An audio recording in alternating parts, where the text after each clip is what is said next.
Wow, it looks like it actually worked this time. We should be connecting on YouTube. There we go. There we go. That only took about 7 minutes.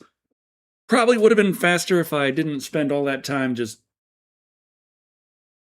not working on it and talking instead, but you know how it is, probably. I don't know. Do you know how it is? You probably know how it is.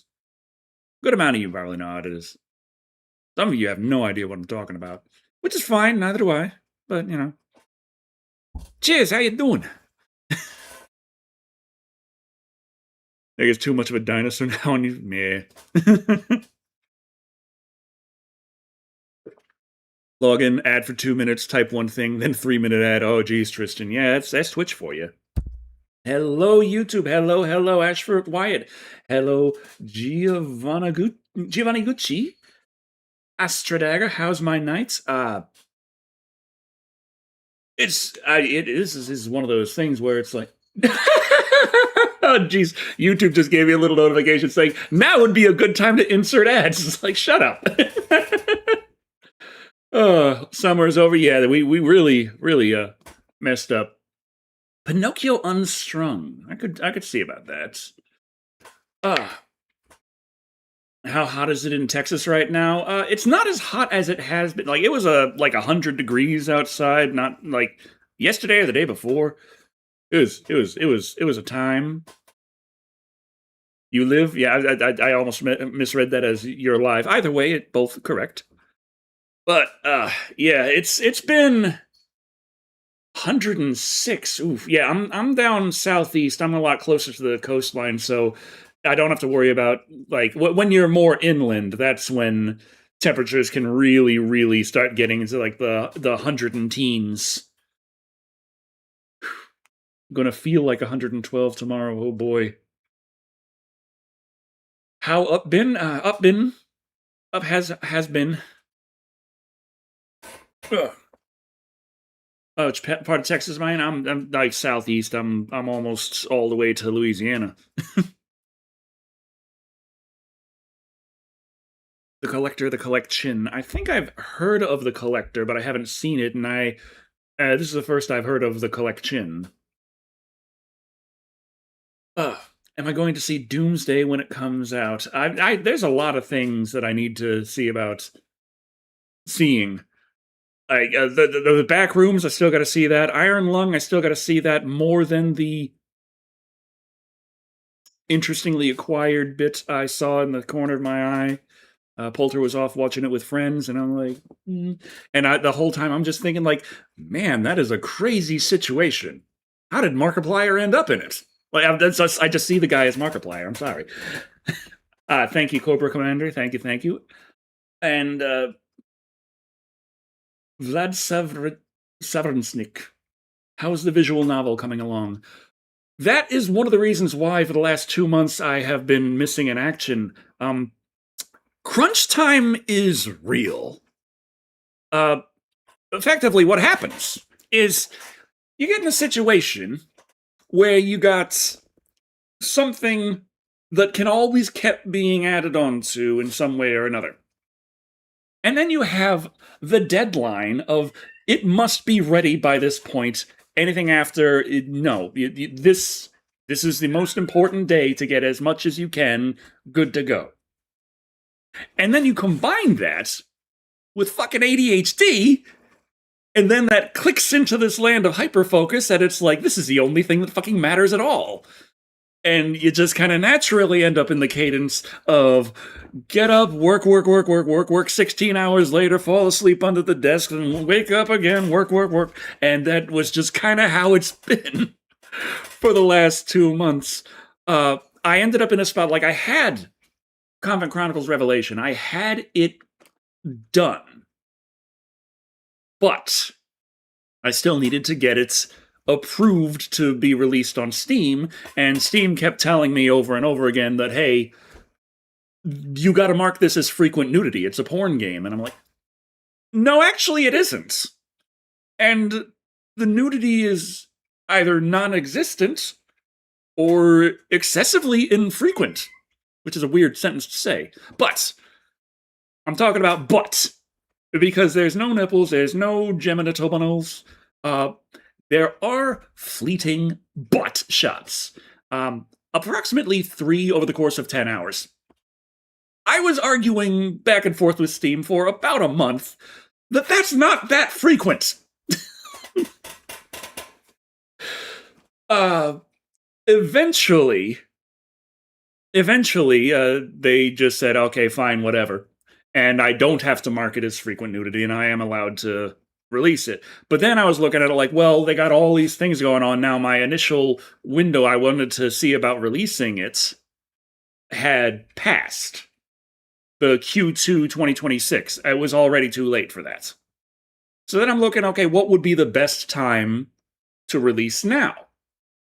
And I'm looking at the like, you got all the fests and sales and this and that, and I know anything major going on that on Steam is going to kind of work to bury the game even further.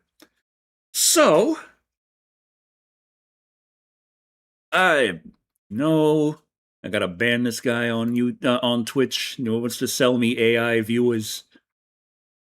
Sorry, that's not the kind of AI I use. Thank you, Andrew Bowman, for the $5. Glad to see you're alive and well. Hope you and family are well. Hopefully, a review of videos around the corner. I gotta get back into the cadence of it. But also, life in general is really messed up right now, and it's getting very difficult because it's like, we are right in here. This is the final stretch for the release of Convent Chronicles Revelation, and I am trying to give it the best chance I have to make it actually sort of successful. And everyone's like, well, we got to get you over here to do this. We got to do this, that. Please pack up things. We got to see about moving real fast. And it's like, I can't. I understand. Things are tight. This isn't working out. We're probably going to have to get out of here. Most definitely going to have to get out of here. And money is ridiculously tight right now. But if I make this work, it actually was a very good idea. And it has to be now. So please understand, I am doing something incredibly important. Collectors from Mass Effect. Oh. Yeah, I didn't really play Mass Effect, but I do know a little bit about the lore. But yeah, what I ended up deciding on was like the best day for Convent Chronicles Revelation ended up being July 28th, so 3 days from now. It's going to come out. You'll be able to get it. You can download the demo right now. I know most of you haven't. I see the metrics. And I know. Oh, we're waiting for the full version of the thing. Yeah, we'll see about that. Anyway. And I'm also, like, because of the way the story is and the way it's not necessarily designed, like, to appeal to a specific targeted audience. It's designed to be a good story that I really liked, and it came out of my mind, and as a result, it is a bit fucked up. So I feel like the demo is semi-important to, like, give you a hint, like, is this really something that you want to drop $15 on? How would I feel about an EDF movie if it was to be made? Oh, like, I feel like that's Godzilla Final Wars. Like, in a lot of ways. Except with more of a focus on the humans than the monsters. But there's still some pretty good human action in Godzilla Final Wars. Love Godzilla Final Wars, if you don't know. Give us the link on Steam. Oh yeah, let me see. Let's see now. Let me just... I gotta update my Mecha Chameleon. Gotta update that. I got 1,352 hours in Visual Novel Maker. I recommended it at 1,000. I wanted to finish the game before I did my review, but after I broke 1,000 hours, I was like, I may as well just give these guys a thumbs up. They're mixed reviews on Steam, because so many people look at Visual Novel Maker and they're like, but Ren'Py is free. Ren'Py has a lot less features. And then they're like, but Tyranno Builder is cheaper. Tyranno Builder has a lot less features. And they're like, well, Visual Novel Maker hasn't had any updates in how long? 4 years. And I'm like, yeah, but it works. Like, there are some bugs here and there, but they're nothing super major. And it works and it's stable, so there. But we got our Convent Chronicles Revelation. We got 30 Steam achievements. I have played a lot more than 18 hours. It just doesn't count at all. There's a specific way it counts exact time. We got Steam Cloud, and the Steam Cloud is actually compatible with the demo. So, you can actually start playing on the demo and then continue your save game in the full game. I did manage to set that up right. I managed to get the achievements working. There's a whole lot there. But let's see. I can just copy the page URL, and I'll drop that in chat, I guess. Get a little shaboom here. Yeah, that seems to have gone to Twitch. Let's just drop it over here in YouTube as well. Just to say, hey, you want to check that out? You can check that out. Oh, wrong scene. Okay, there we go. Had the wrong scene there for a second. But yeah. So that's mostly what I've been doing for the last 2 months. I was like, okay, well, I ended up in a spot where I was able to say, when is this going to come out?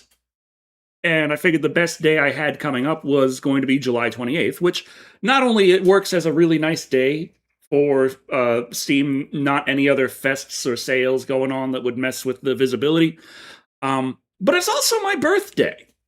I'm going to be turning the wonderful, wonderful age of 43 years old upon the 28th. So there's that. So from the point I ended up getting the okay from Steam to then figuring out, okay, the best day to release now would be July 28th, that gap was about 40 days and 40 nights. So I looked at it like, well, what else can I do before launch to make sure that this is as, prepared as possible? And the thing I landed on was I'm going to work on translating the whole damn thing into certain targeted languages to try and, because I had already had like the one comment I got on the discussion forum for Convent Chronicles Revelation on Steam was around when the demo was had gone up or was about to go. It was very early on. This person asked for a translation into Brazilian Portuguese. Thank you, Jagoff Jokester. Thank you for the $3 super chat. And thank you for the birthday wishes. Thank you, LHRPG official, for the $2 super chat. Thank you for the early birthday wishes. And hopefully I'll be able to get, I'm like I said, I still want to make videos, and I'm going to try and get one out soon-ish. It's been way too long. It's been way, way, way too long. It's one of the things where it's like, yeah, better time management would help a lot in order to be able to juggle all these things at once. But yeah, I set out to first translate Convent Chronicles Revelation into Japanese. And that went through, and then I moved on to Brazilian Portuguese. And then I was like, okay, I got these two done. And I looked at it like, well, one thing that I would kind of like would be just as the, what is the next review? Oh, I started on one. Oh yeah, there was an Asylum movie review I had started months ago. Battle for Pandora. It was just sort of kind of like, okay, we did Borderlands, now let's do a Asylum movie that is in the same like space of some sort of thing, even though Battle for Pandora is a mockbuster of Avatar, not The Last Airbender, but like James Cameron Avatar. And yeah, so but still, like, there's just enough of a connection there, and I was getting that going, but then everything just went to hell. So thank you for the $5, M. Davis. Thank you for the birthday wishes. Have I had a chance to play Avatar Legends or the beta for Marvel Tokon? I haven't really been playing much at all, except for Comic Chronicles Revelation. I've got so many games on the backlog and such. It was actually a little bit crazy because, you know, of course I work from home. I have my desk here. This is where I make the things. This is where I make the videos. This is where I do the. Want it in French? Oh man, I'm gonna have to delay by another couple of weeks for the translation. Nah. I might. I could see about more languages later, but you know. I was saying, like, one of the things I was thinking of when I was putting this together was there is a thing that you see in Hollywood where you see these companies that try and say that, hey, look, we've added these characters that are very progressive and forward thinking, and they always seem to do it in ways that can be easily edited out for the international markets. And like, if you've seen the end of Arcane in Chinese, it is amazingly cut to ribbons to try and absolutely, like, remove any and all LGBTQ-ish ideas. Just not there. It's so heavily edited.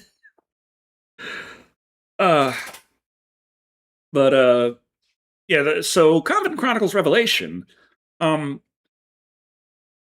ass ton of the themes are so heavily, like, just, you could not edit it down to be okay with the Chinese Communist Party.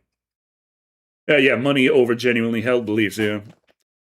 So I decided I'm just gonna translate it my damn self into simplified Chinese, and boom. Well, simplify. There's a fun thing about Chinese writing. It's like part of a lot of the translation process and the localization process involved a lot of learning on my part. But as I'm sure a lot of you know, there's like Mandarin, there's Cantonese, there's actually more Chinese languages. But there's traditional and simplified Chinese writing system. And that covers those and like all other Chinese spoken languages, because the Chinese writing system is very meaning first. You could theoretically actually turn the Chinese writing system into being able to write in English. It's just English, you use an alphabet, which is, you know, a very sound first kind of thing. And then you have things like Japanese, which is a hybrid, where you have the katakana, hiragana, and the kanji.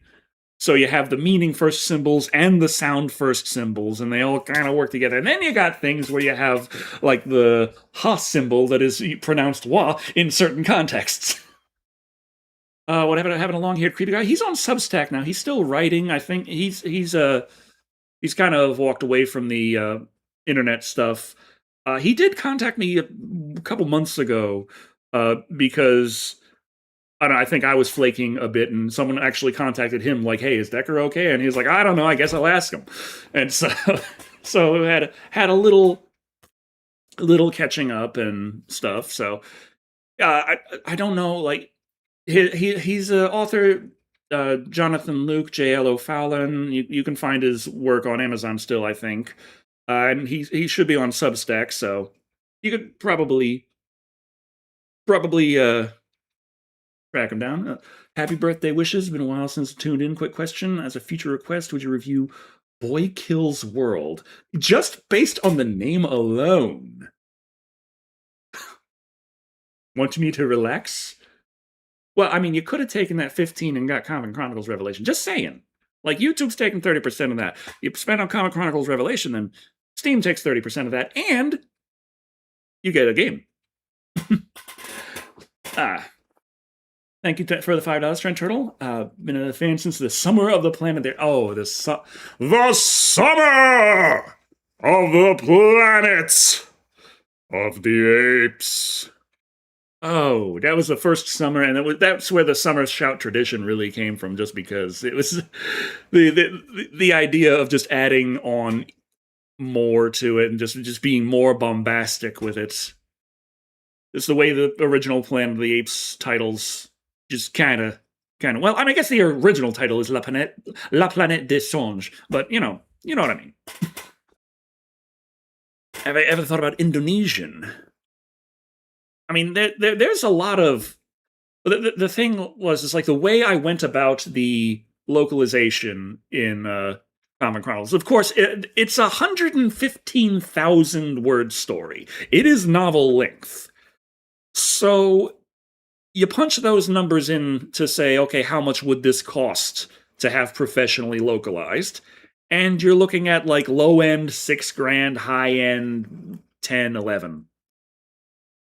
So, seeing as I was just telling you earlier about how I'm going to definitely have to move because, oh my god, we are in a really bad spot, that's not necessarily something that I was capable of doing. The idea could be that I could either go on GoFundMe and beg for money to try and afford a professional localization and then hope that they don't fuck it up, because have you seen how some localizations have come out? Or we could do what I did, which is use AI. And the way I went about it was, of course, I had to get all the script all separated and organized and easy to feed into the AI, and then I had to get the AI to follow the rules I give it to spit me out a translated and localized thing, and then I had to take each and every line and double check it in another translation layer, and I had 3 AI agents up at once the whole time I was doing the localization, because I fed it into okay, Boy Kills World is a better action-packed movie with Bill Skarsgård than his Crow remake. Okay. Or he's a mute badass with the inner voice of Archer. Okay. And thank you for the $5 super chat again. Thank you. Has anyone told me that I look like Weird Al? Yeah. When I go to the Ren Fair and I don't dress up as anything, because, people dress up when they go to the Ren Fair, but you're supposed to dress up as Renaissance things, but no one gives a shit. They just dress up. People dress up as Link. People dress up as Pinhead. So I just show up and I don't dress up. I'm just dressed like this. You're like, it's Weird Al. I'm like, stop it.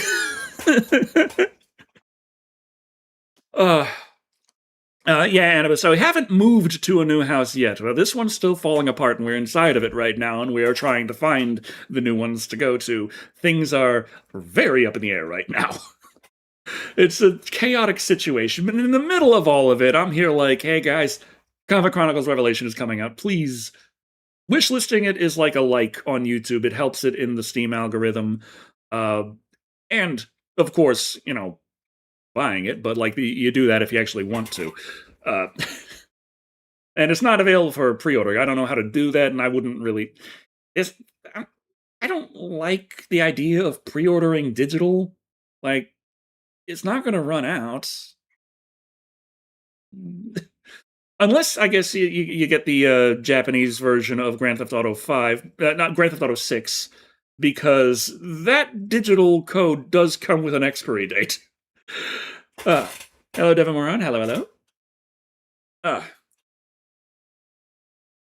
RE Village. I was enjoying that, but I was playing that on PlayStation VR 2. And yeah, I like to play my Resident Evils with VR, but well, I miss my present house. Well, of course, it's like as many things as you can say about, oh, well, there's a problem here, there's a problem there. It's still, you're very thankful for everything you have. So there's still a lot. I got a roof over my head, I got a floor under my butt. There's a lot to like about this place. But yeah, so I'd have the 3 AI agents up for the translation. The first thing I'd have the extracted data and the formatted rights, and I'd throw that into Grok, and I'd be like, "Hey, Grok, localize that shit," and then Grok would spit out something. And then I'd have to take each and every line and I'd put it into Google Translate, which, if you don't know, Google Translate is currently running on Gemini. So that's another AI agent right there. Yes, it is. It's really me, 1984 Brandon. And so I double check there, and if it passed the sniff test, it's like, okay, that line fits that. Just take that and put it into the engine, and there it is. Boom, that's the line for that language in that spot. A good amount of times it didn't pass the sniff test, and then I'd have to take that piece and I'd throw it over to Copilot. I'm like, "Hey, Copilot, we got a problem here. This is supposed to be expressing this, that, and that in this kind of format, and it's currently saying this, and this, which sounds dumb. Fix." And then Copilot would spit out something, and I'd take that, and I put that back into Google Translate and double check that myself, and if that seemed okay, then it went in. And there was a lot of back and forth kind of stuff. Like to use Yandex to translate stuff? That's not a bad idea. Am I still in touch with Creepy? I don't. I mean, I was more in touch with him a couple of months ago than I have been in a long time, and I just I haven't really continued trying to just collabs and stuff. I don't know. I haven't asked him to. I don't know if he would. He's kind of walked away from the internet's YouTube rat race. So Alien Romulus, I haven't got my thoughts. Yeah, I haven't seen it. I watched Alien Rubicon. I'm here in front of if I can, the asylum, the street view of the asylum. That's my background today. I'm at the asylum. This is where I live now.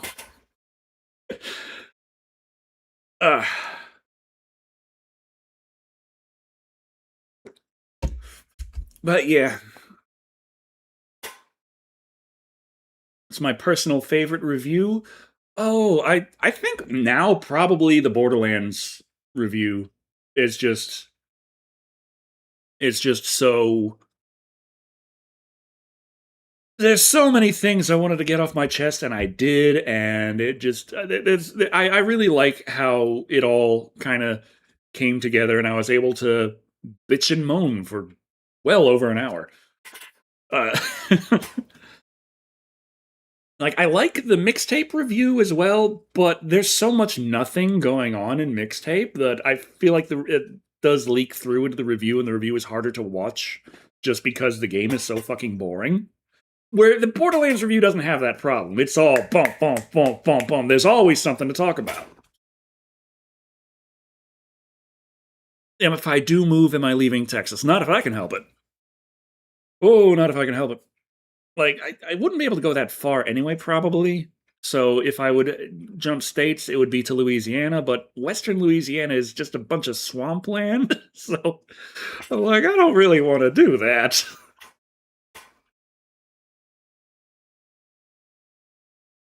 Well, I guess, you head up north, you get towards, what was that, Baton Rouge? Or am I thinking of the wrong place? Lafayette, what the heck is that city called? Live and Wired was great. Yeah, I'd like to get back into doing Live and Wired again. Get Shannon Gibbs back on. It'd be great to bring Creepy on for some Live and Wired. Honestly. Get some Thick Black Daddy. It's just have a big Live and Wired party. And we could have a big discussion about the use of generative AI, and everyone else at the table can tell me that I'm a fucking idiot, and then they'll fire me. And I'm like, God damn it.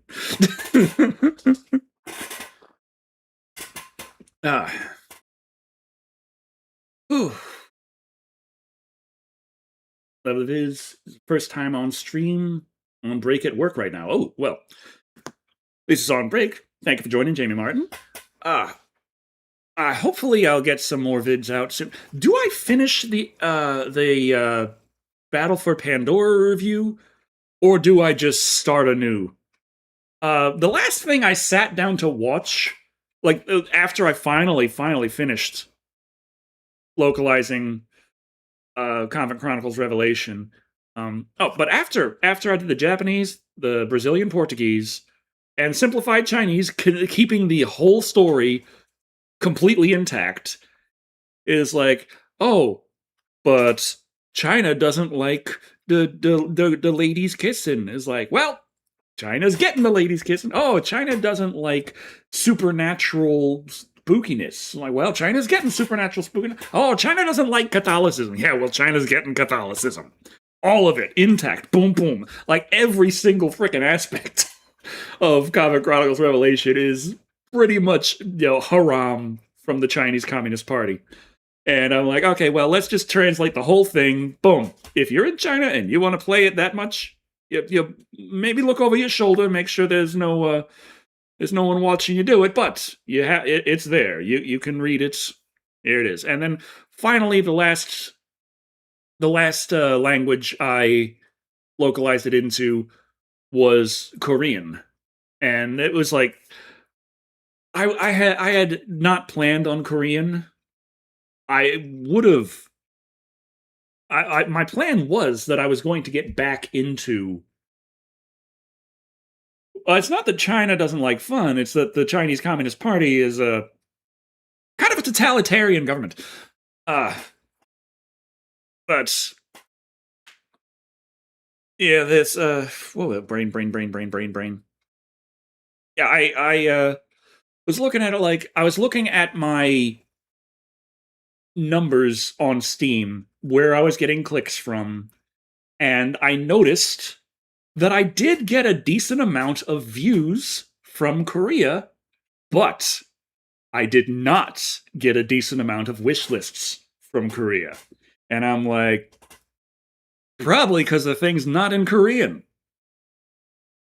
I should fix that. And so I spent another 2 weeks pounding away every day. Just wake up, start all the localization until I can't stay up any longer and I fall asleep. And it's like the amount of just being completely locked in on the work.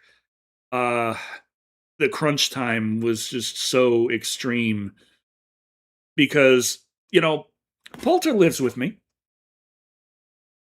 I work from home. All of this work was done in this house.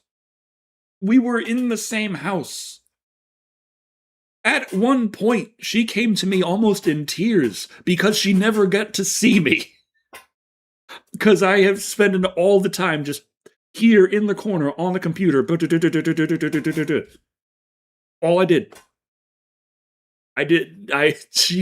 She had no idea where the hell I was anymore. We were in the same house, and it was just I so dug into the work that it was getting to her, and it's like I understand. And so now I'm having to get out of that too, which reminds me a little bit of when Creepy and I went to Japan, because that did not go well. But that's not the thing. It's not that Creepy came up to me almost in tears that like I can't believe how terrible this has gone. What are you doing? That's not the part I'm talking about. I mean China has a Christian Bible that has all the miraculous stuff like Jesus being resurrected taken out. I don't know if that's true, but it wouldn't surprise me. But there was the what's the words I'm trying to say? Oh yeah, when we were in Japan, it was Golden Week. All the hotels cost like 5-6 times more than I had actually planned and budgeted for. I checked online. Google told me I'd be good. I wasn't. But yeah, so Creepy and I spent a good amount of our time in Japan on the streets. We would sleep on the Shinkansen, and we would wander the streets at night so that the police wouldn't arrest us for loitering. So we'd have to stay moving at night, and then we'd get some sleep on the Shinkansen, and then on the Shinkansen, we'd plug in the laptop to the outlet and work on the Shinkansen. It was fucking crazy. And after that, for the weeks we spent in Japan, after that, when I had come back to America, the first thing we had to do, we had to get from the bus stop in Rose City all the way back to my house, which was a couple of mile walk, which Creepy was not very happy about. But like, this is like it's all of it. Everything just continues piling up to this big kind of like just extremely stressful way of living. And then after coming back and getting in my room, in my house, in my bed, and laying down and having easy access to food, air conditioning, and a comfortable bed with protection from the elements, it took me a few days to get used to that. It felt really weird after all that we had been through to come back to that, to come back to civilization like that, and just be like, this is normal. Just, it felt so weird. Thank you, I am Ginger. Yeah, I saw this at Walmart the other day, and I was like, you know what? That's mine now. Did the vending machines help us eat? I really liked the hot coffee they had in vending machines, honestly. It was very nice. The fact that you could get a hot can of coffee. Hell yeah, why don't we have this? Why does Japan have all the nice stuff?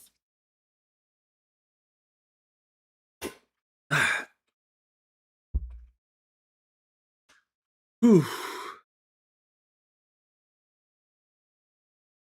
But yeah. What's going on? Oh, I'm just trying to let everyone know I'm alive and continue to. Why was I pseudo homeless? Well, we had done the Patreon was started as sort of a way to try and fundraise for Gamerathon 3 in Japan. I did Gamerathon and then Gamerathon 2, and then I thought, like, you know, it'd be awesome. We could go to Japan for Gamerathon 3. We could film all, like I actually didn't promise too much. I was just saying that we'd be in Japan for Gamerathon 3. I wanted it to be mostly a surprise what happened. Because me and Creepy, we were discussing things, and we were like planning, like, okay, we'll be here, we'll film this, we'll be here. There's supposed to be like little skits and a little side adventure story that happens during Gamerathon 3. Have you seen the official Godzilla, Gigan, Rex, and Megalon CGI shorts? It's only 10 minutes each. I don't think I have. I still gotta say what I did watch recently. But when I went to when we were getting things together, we like tried to plan things out based on like what's our budget, what can we accomplish, and like what's all this going to work out to. And so because we wanted to have this kind of adventure across Japan, the cheapest way to go about that was be to get a rail pass. And that would give us that kind of opportunity. Now, we didn't necessarily have everything completely hammered down as to exactly where we would be at any point. So, to try and keep that malleable and be able to work with it, we had the idea like, okay, we will go, we will film things, we will do things, and we will have hotel stays along the way. And then we'll be able to, you know, take care of everything and it'll all work out. And so I looked up on Google, like, what's the price of hotel stays in Japan? And Google's there, like, about $30. That was a fucking lie. Anyway, so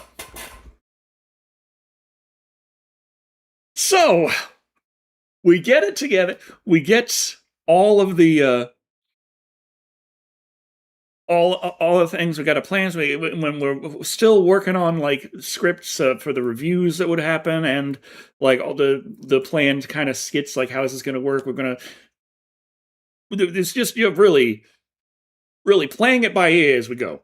end up like still working on scripts in Beijing, like on the layover to Japan. And then we arrive in Japan. And I learned about a thing they do in Japan that they don't do anywhere else in the world called Golden Week. Now, since I'm assuming most of you are not Japanese, I will take the opportunity to explain to you Golden Week. Golden Week is a week-long mega festival because what occurs during Golden Week are 3 different holidays. And so Japan is like, they got all these holidays all packed into this one spot. This is Golden Week. Everything is festival. Everything is festive. This is amazing. The cherry blossom trees are in bloom. And everything is 10 times more expensive. So we get to Japan, we try and find a hotel room. Most of them are all booked. And the ones we do find, it's not $30. It's a bit closer to 150 to 180 and stuff like that. So we're having a bit of a crisis situation right away. And like Creepy is like, okay, Decker, you got to lock in, focus. What we need is a hotel room tonight, and we can figure the rest out later. But right now, we need to sleep. We need to get our thoughts together. Yes, it's expensive, but we have to do this. And it's like, okay. And so after that, then came a lot of the trying to figure out, oh shit, we're in this country for 2 weeks and we have enough money for like 2 hotel stays and food and everything. And like, what the fuck do we do? And so in that scenario, we had to really play by ear and got to like, okay, we have the rail pass. This gives us access to this gives us access to that. It's legal to sleep on the train. And like all this stuff kind of came through. So then we were like finishing scripts, finishing like watching the movies, reviewing the movies, and all that stuff while like living homelessly. Fortunately, food didn't cost that much in Japan. A lot of people say, "Oh, food is so expensive in Japan," but you got to see how they calculate that. They're like, "What's the price of a loaf of bread, a bottle of wine, and a steak?" And it's like, well, you're just talking about they eat rice more than they do bread, and bottle of wine like vineyards. It takes up a lot of space, and there's not the best climate in Japan for that, so that's got to be imported. And steak, like cows, take up a lot of space. Like, so there's like yeah, a Wagyu is going to cost a pretty penny, but it's going to be worth it. But if you're just trying to eat to not die, there's nothing wrong with having an onigiri. Yeah, ramen's cheaper. Yeah, we went to a soba house and got a bowl of hot soba. Like, we both had bowls of hot soba, and it was freaking enormous, and it was like 500 yen. It was like $4.60 for this massive bowl of hot soba noodles and broth, and it was like, it was fucking great. Like, food was not a problem. It was lodging that was the biggest issue. Now, very, very fortunate at the end. Do I still have that card? I think I've held on to this card forever just because it was such a... Yeah, I still got my member's card. For the door. Manga door. Internet cafe. It's a manga door. Manga door, okay. Didn't know that's what that said before. Manga door. Way, I can actually read this a little now. Just a little, but... Oh, it's probably expired. I just still have it. uh, but yeah, that's where we ended up finding that we were able to, at certain internet cafes, you can rent an overnight stay for like 1,000 yen, like $10, and that was one of them. And so Creepy and I were able to get our own booth, get a little blanket, recline the fuck out of the reclining chair, and just go. We would sit there at the internet cafe, and I just Weird Al mixed with a hippie wizard. That one is a little bit new. I usually get the Weird Al, but the hippie wizard. Had a bath in Japan? Oh, yeah, well, that was on the way out.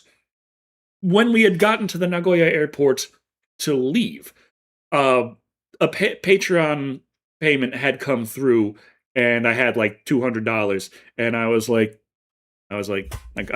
grabbed Creepy and I held him close. I was like, Creepy, we can eat. We can eat. And so we went to Freshness Burger. Not Fresh Burger, Freshness Burger. It was in the Nagoya airport. And we just got like American food from the Freshness Burger. It was a very American themed restaurant. They had American music playing, but not the kind of American music that they'd play in a burger joint in America, because they would usually not have quite so much hip hop with swears and like sexual lyrics like while you're eating your Freshness Burger. But but they also had a bathhouse inside the Nagoya airport, and so unfortunately, Creepy wasn't able to go because of his tattoos, but I had myself a nice bath. Oh, that was nice. That's where I fell in love with hot tubs. I'm like, okay, soon as I'm able, I'm going to get myself a hot tub. I still don't have that hot tub. I do have a bidet, though.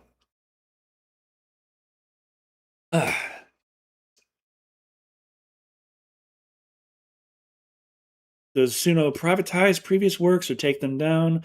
I feel like sometimes I can get to my older songs on Suno. Sometimes it just stops scrolling down. I think it's just the website is not very good.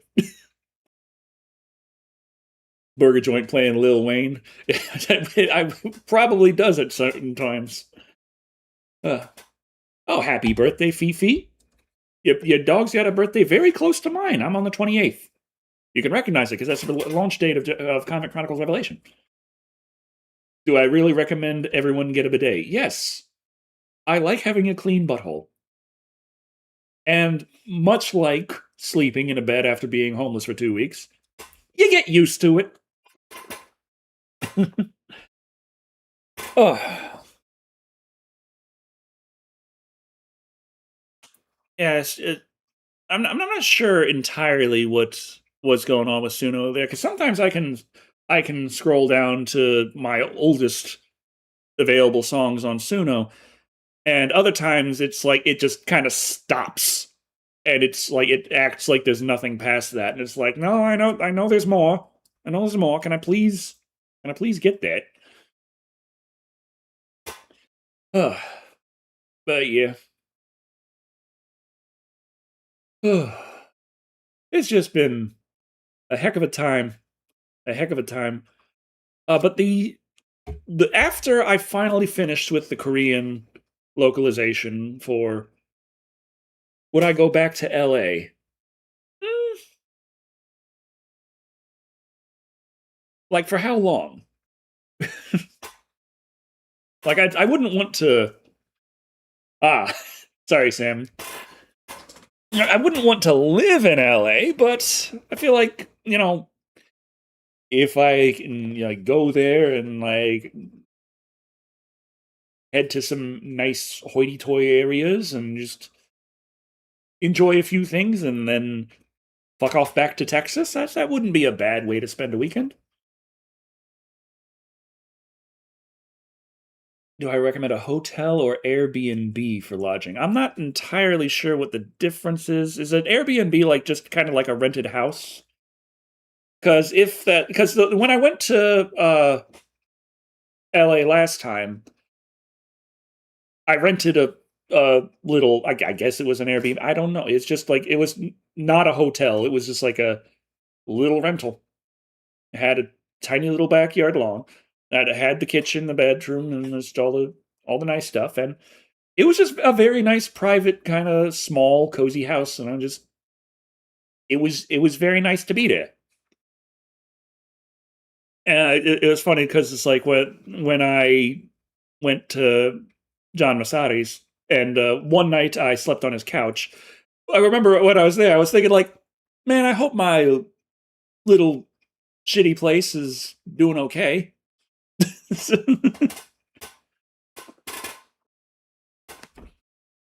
you plan on having a small footprint and can find an Airbnb owned and operated by a good person, go with that route. Hotel rooms are so expensive. Yeah, that's.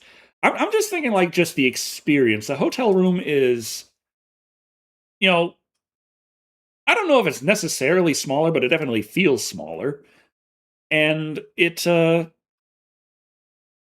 it's just stiff and feels dirty, and there's usually a lot of noise with the other hotel guests.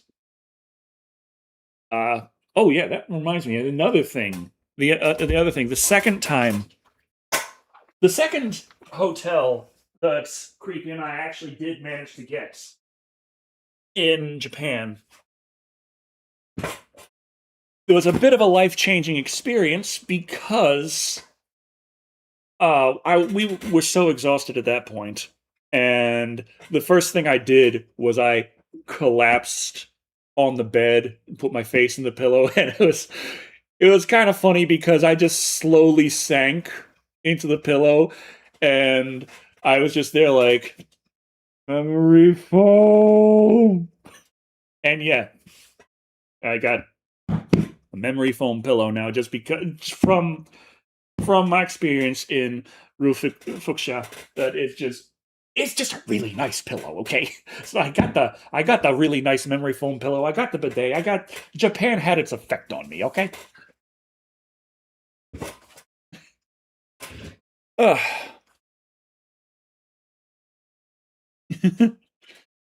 Ugh. But yeah, just yeah. After I got finished doing the last language to be ready for launch for Convent Chronicles Revelation with Korean, I actually decided to do something that I hadn't done ever. And I sat down and I watched from start to finish High Guardian Spice. Did not have Decker saying, I like having a clean butthole on my big O card for the day. Oh, I mean, how have I been? I've been busy. I've been busy. You might not be able to tell from the lack of videos, but that's the other problem with making a story like this and such. I can't really do game dev streams or videos because there are so fucking many spoilers if I do. And I just like, no, I gotta take care of this right. Oh, I'm able to start a Q&A or a poll. Okay, so it's telling me, hey, connect with your viewers, do stuff. Like, I am connected. I'm talking to them. My hair's actually got a bit rattier than it's supposed to be because sitting here just pounding away, like looking back and forth and stuff and rubbing my head on this thing, I ended up matting my hair quite a bit badly trying to get all the localization done, and then having a shower and trying to brush through it and end up ripping out some clumps, and now I have some unevenness. And it's like, ah.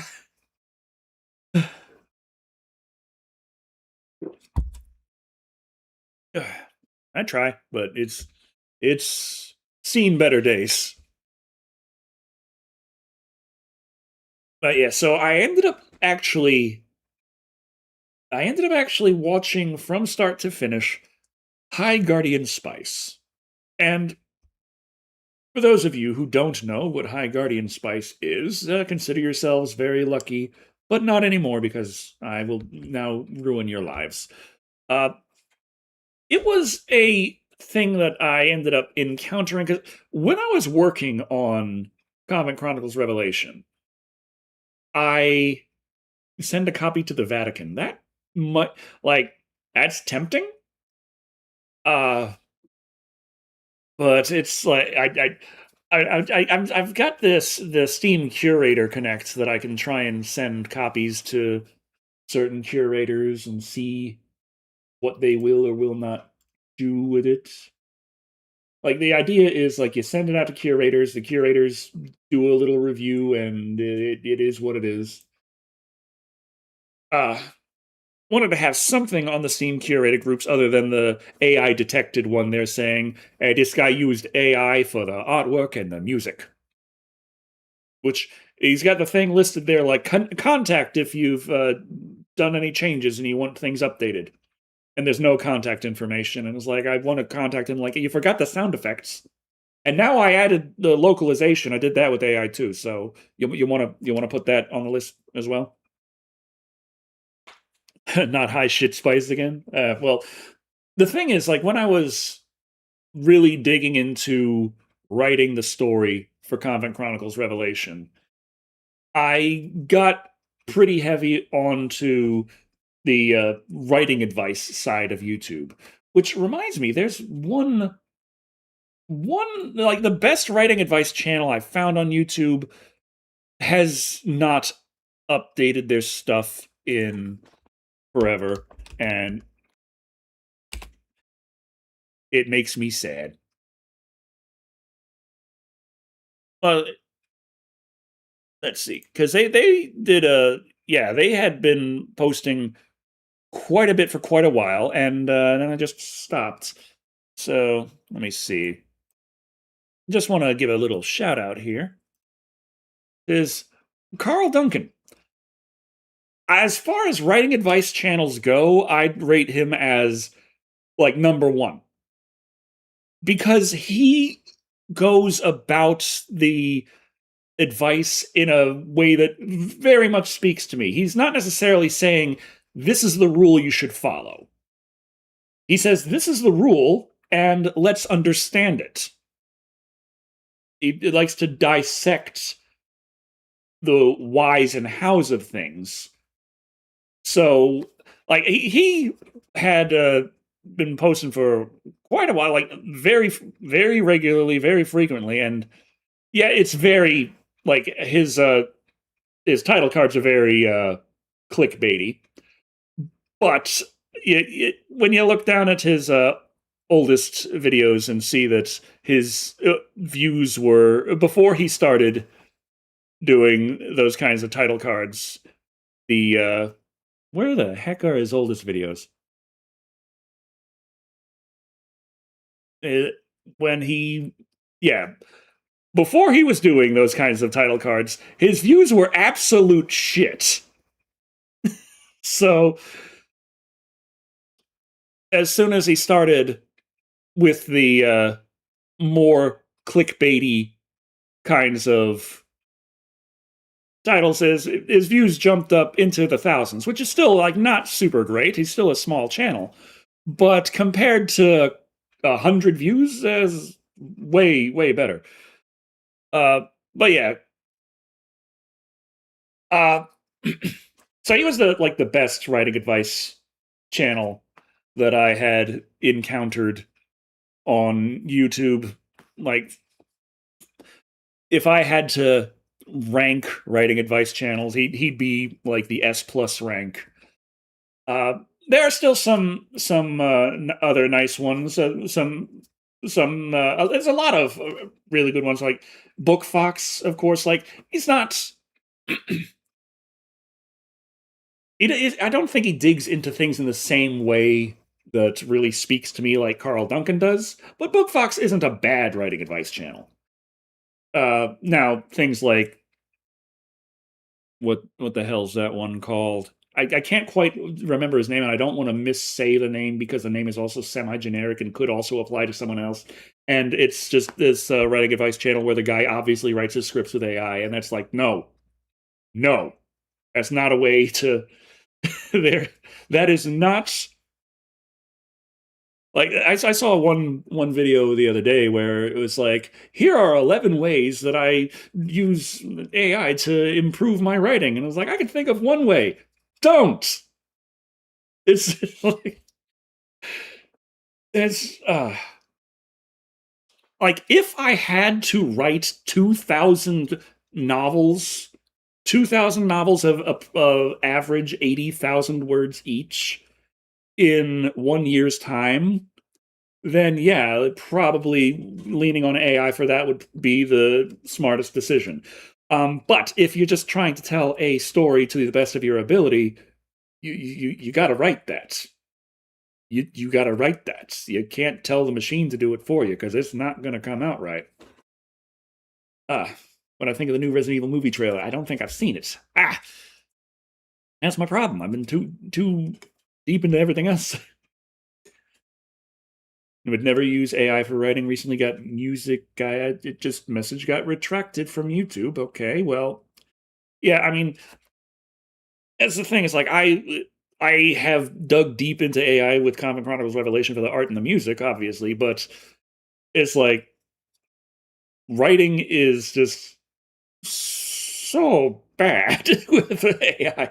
It's like the art also isn't really particularly great either. Like and if you do it by hand, obviously it's going to be higher quality. It's just the trade-off of speed and quantity versus quality is like how does that trade-off work for you?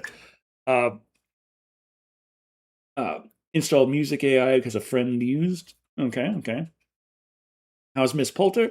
Poulter's been doing pretty good. She recently was part of the Firekeepers raid train on Twitch, so that was fun. Yeah, she's a firekeeper on Twitch. She doing pretty good there. Aw. Sorry, Cool Rick's Garage. I'll hopefully I'll make some actual new content soon.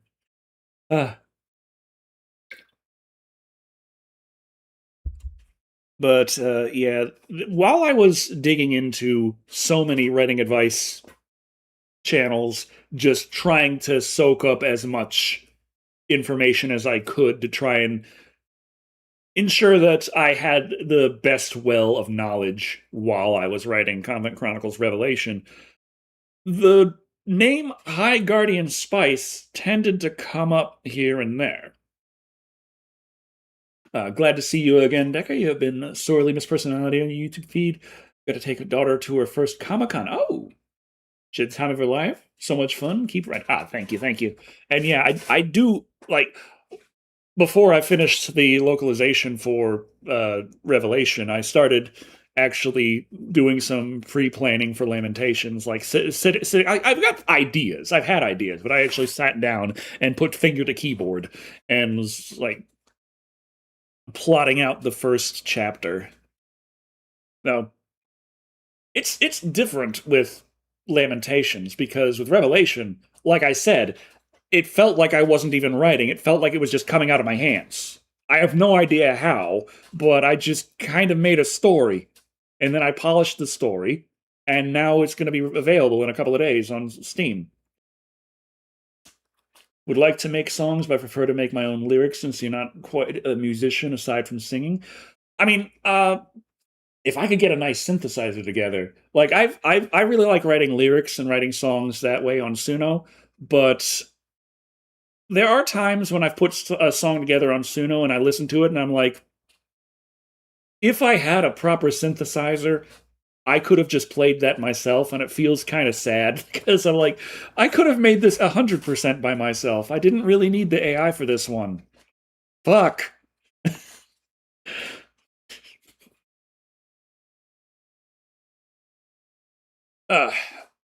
But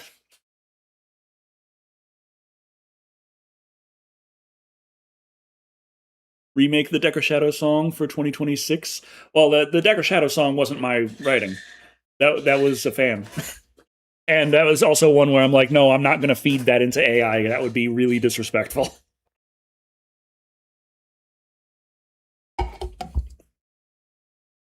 Uh, Barbarian. Say, I like my comfort zone of just shitty. Asylum. I love the Asylum so much. I don't know why.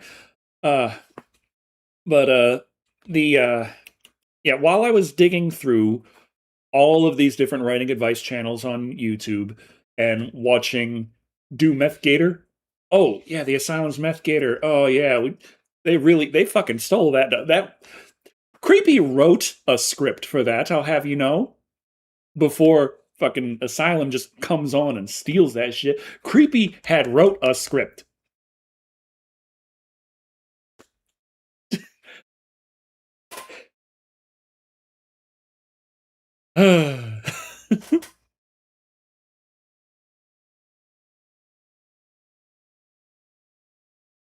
But yeah,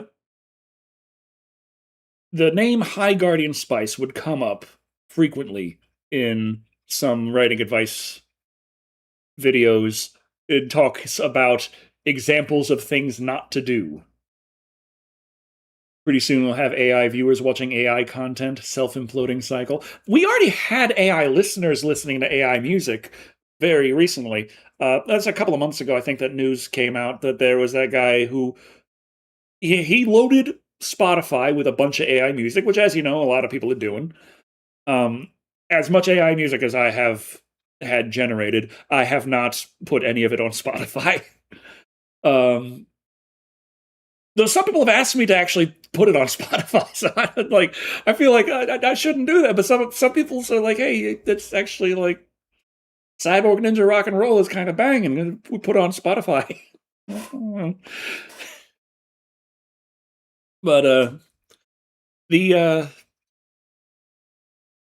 I was saying a thing. Yeah, the name High Guardian Spice would come up in sort of like whispered legends of just a terrible kind of thing. And so then I got me curious. So I started actually kind of looking into High Guardian Spice. And then very soon, I became obsessed with reviews for High Guardian Spice. Partially because there are aspects about High Guardian Spice that are very similar to aspects in Convent Chronicles Revelation.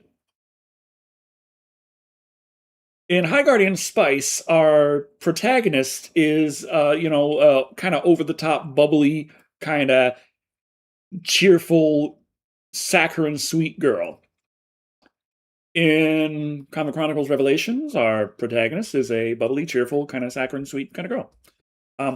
In High Guardian Spice, their best friend is the more bookish, kind of been their friend since childhood, partner in crime, the sort of serious person to their you know they're the straight man to their kind of chaos. And in Comic Chronicles Revelation, Angelica's best friend since childhood is the more bookish kind of character who's the more serious straight man to her kind of chaotic nature.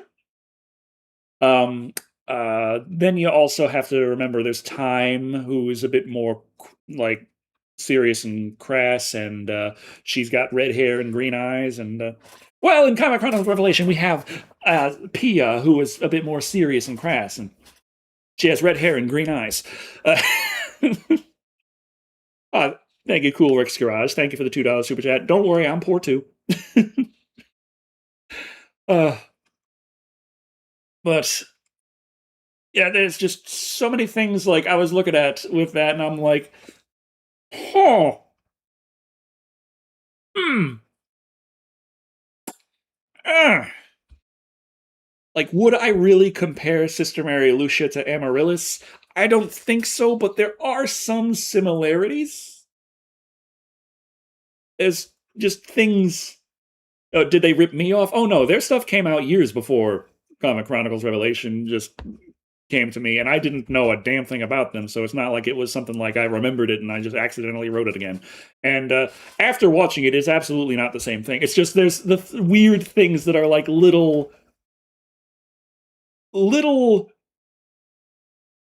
bits here and there that I'm like, wait a minute, that reminds me a lot of High Guard. The comic, this thing in High Guardian Spice reminds me of this thing that I wrote in Comic Chronicles Revelation. Even like it's still a bit of a stretch, but weirdly enough, there is a character that is named in High Guardian Spice that most of the characters have plant names. That's kind of their thing. But there's a character that they name who is a semi-important character related to the main characters who have plant names, and they have like it's Parsley's mother. Now, Parsley has her like 13 brothers who are named like Thistle and Nettle and other plant names. But her mother is there, and her mother does not have a plant name. Her mother's name is Angelica, but she goes by Angie. The protagonist of Comic Chronicles Revelation is named Angelica, but she goes by Angie.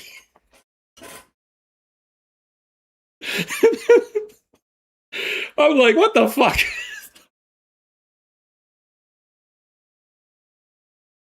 How the hell?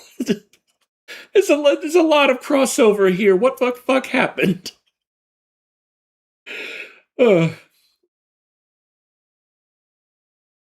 So, after actual, like, literal years of digging through reviews for High Guardian Spice and watching them front to back multiple times, after finishing the Korean localization for Comic Chronicles Revelation, I decided, what the hell? I now have a little bit of time to myself for the first time in forever. I want to relax. I got a beer. And I fired up High Guardian Spice. And I watched High Guardian Spice from front to back, which consisted of about 40 seconds or so of content that I hadn't already seen. But it was interesting. The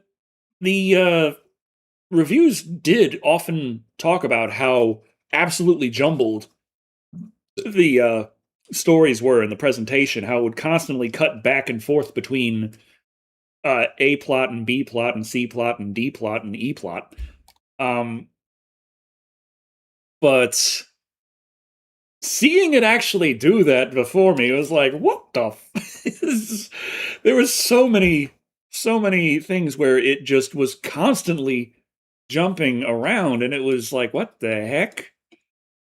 And then it had the weird effect where it got to the Cave of Vinca episode that actually didn't have a B plot. It just had the one plot. And it just goes straight from beginning to end following the one thread. It was still completely fucking random and made no sense, and everything was all kinds of crazy. But it was weird because it was like, huh, that one actually just went through. This applies to a lot of new movies, and for fuck's sake, Decker, you finally got some free time and you chose to watch that shit? Yeah. I like watching something that can make me think. Usually think, what the hell was that about? But,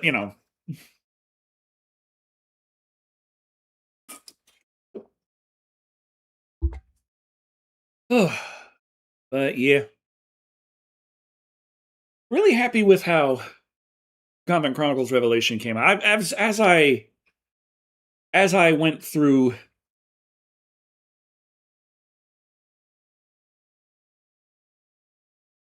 I was about to say hello, but I'm trying to say your name right, and I don't know if I'm just too tired. I've been drinking a Monster all this time. Hello, Yonis Samagar. most that. Whoa. 200th rewatch of Freddy vs. Jason. Thank you for the £100 super chat, Alien Jamid. Thank you, thank you, thank you. I will take that as a birthday gift. Well, I dropped the Steam link one more time. Forgot to click the link the first time. Okay, yeah, no problem. Boom. Got the link to Convent Chronicles Revelation coming out on the 28th. Whew. I've been posting on the gaming channel I've been posting a character-focused short a day to try and just kind of do what I can to spread the word, like, hey guys, Comic Chronicles Revelation coming. Views have not been... It's YouTube going to YouTube, and I always look at it like there's some weirdness going on with the numbers. Is there, like, what would be the reason exactly that people just happen to give twice as much watch time to the shorts that is the only, is the one that's, like, not following a beautiful girl, but instead an old man? Somehow YouTube says that got over twice as much watch time as the others. And it's like, did it? Or do you do a little bit of manipulation in the background and say, like, when it's here and you detect beautiful woman, you're like, oh, we'll just cut the counted watch time in half there. Is that really it? I haven't seen the Doomsday trailer. Been watching stuff while working lately at nights. Helps get through the night. Yeah. I in order to just try and keep myself sane while doing all the localization work, I had been playing, like, reviews of High Guardian Spice on loop in the back. So just there, okay, this line goes there, and that goes there, that. Okay, check that there, and it's like, okay, that's not right there. There's that. Okay, boom, boom, boom. And all the while, it's just going like, what the hell were they thinking with this? Sorry, Annabis, I just... when I say I got, like, hyper-focused, super obsessed with it, I mean it. Maybe the algorithm pushed a certain video more. Well, I mean, I've been also trying to get it going on TikTok. I tried to get a paid promotion going on TikTok a couple months ago. I just tried to get, like, $80 worth of ads on TikTok. And that didn't work out because they told me that the video was not allowed to be promoted because it violated unspecified community guidelines. I have no idea what the hell they're talking about. They didn't tell me what the hell they were talking about, and they didn't take the video down or anything. But they're like, hey, no. And so they're like, okay, well, I still got the $80 worth of ad money to put somewhere. So I'm probably going to try and put that into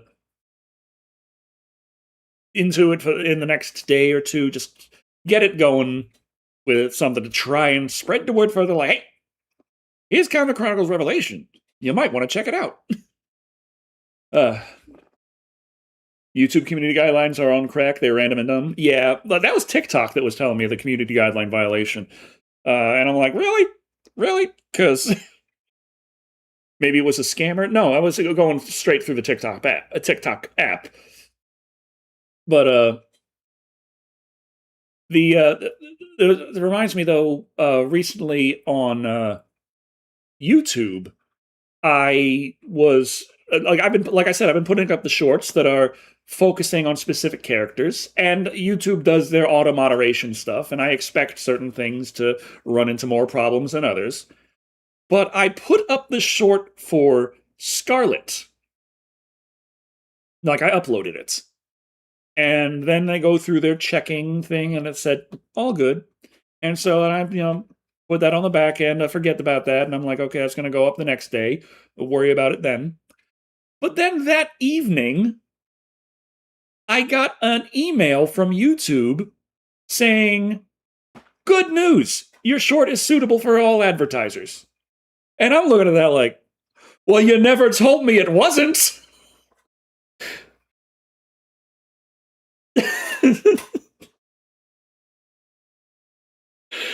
So evidently they still had some questions that they didn't feel like informing me of, but then eventually they were like, okay, it's fine. Ugh. But yeah, Scarlet is a fun character in Comic Chronicles. Oh, I've got so many damn characters. It's funny because it's like I see there's the writing advice and stuff about like how many characters should you have, and it's like, well, what counts as a character? Because I have a bartender called Bartender. They have a few. They have a few lines, but would you consider that to be a character? Their name is Bartender. They do have a real name. We don't know it. We're not supposed to know it. They are the bartender. I'm worried if Gray and Scarlet get together on something to get a goal. Professor Farnsworth. Good news, everyone! Those asinine morons who canced us were themselves fired for incompetence. Yep. Can't even mention the word hell without the algorithm working against you. It's dumb. Yeah. It's really like the just seeing so many things on YouTube where it's like the people making the videos are dancing around the English language so much. Like, if you watch the Morbid Facts shorts, whenever death comes up or murder, he's there, like, he's giving his big fucking, like, Morbid facts. In 1978, this woman was unalived for the big bad doo-doo stinky face. Police have no leads. And it's like, what the fuck? And it's like, it's so frustrating because it's like, I want to review horror movies, and it's like, I don't want to say that these people are being unalived when they're getting fucking killed. That's what's fucking happening here.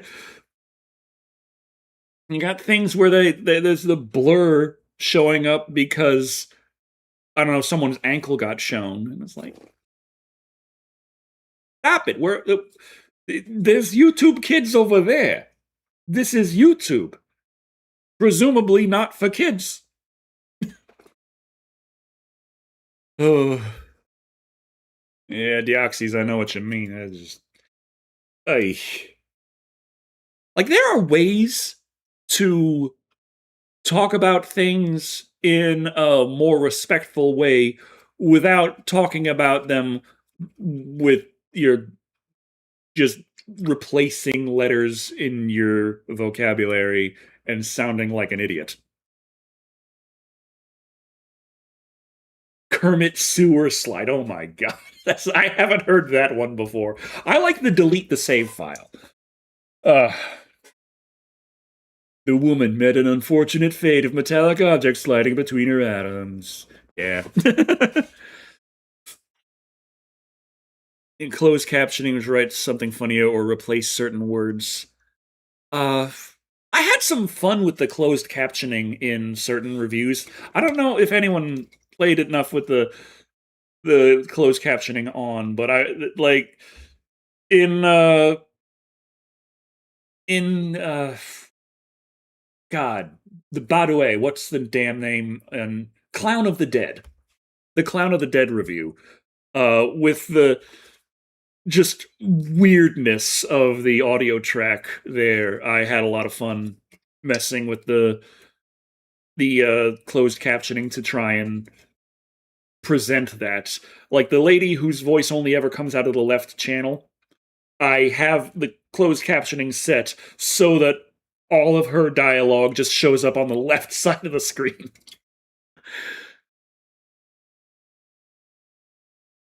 And in the review for Alien 2 on Earth,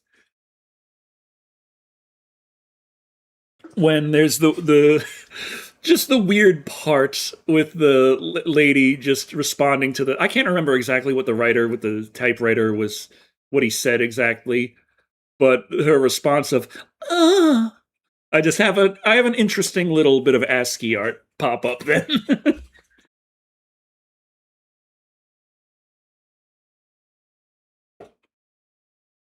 Oh.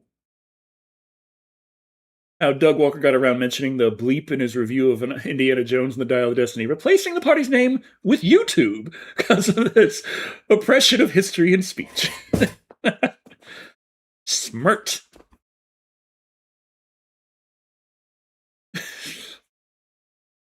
Oi, oi, oi. Kermit sewer slide. Oh my god. But yeah. It sucks that I ended up missing the summer again. Like last summer, it was because I didn't finish the summer from before. This summer, it was because I was sitting there saying it is the summer of localizing a visual novel into 4 other languages. Oy.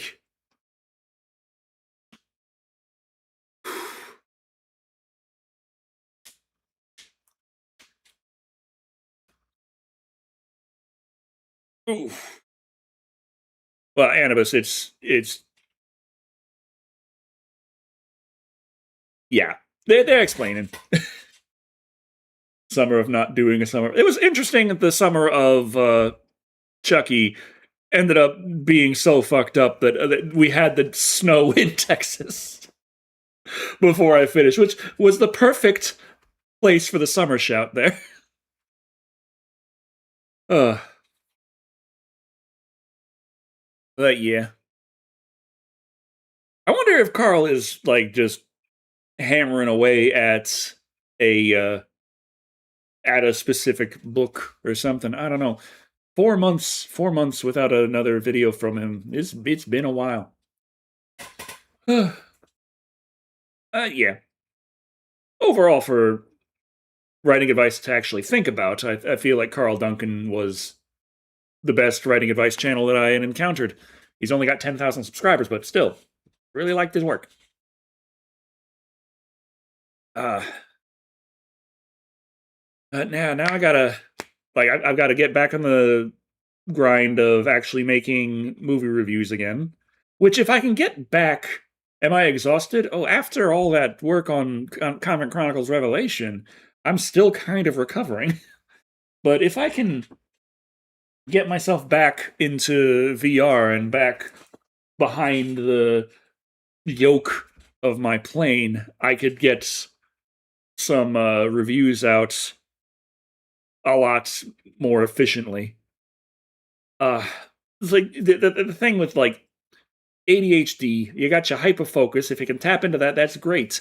And I found the way I can tap into it reliably is to put myself in a virtual cockpit, have my work floating around me, and just keep the engine noise in my head and lock out the rest of the world and all distractions.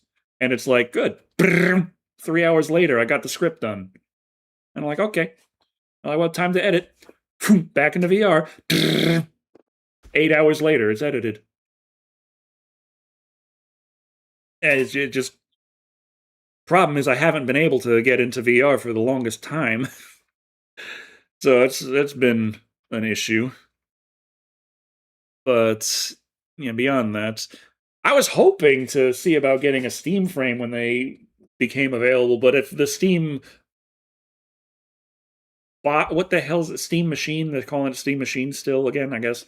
Oh well, if the price of that is anything to go by, the Steam frame's going to be at least $2,000, and it's like I can't fricking do that. Do a marathon of the Amityville horror movies. 4th heat wave. Oh boy. That's not good. But yeah, I got to get back on the grind of doing movie reviews. I got to get back on the grind of actually doing some gaming streams again. And I got to actually see about setting a little time aside to start working on the, pre-production, the pre-planning for writing Convent Chronicles Lamentations. Yeah, I know the first one's still not out yet, but I got to start working on the second. uh, Thank you, M. Davis. Thank you, thank you. Whew.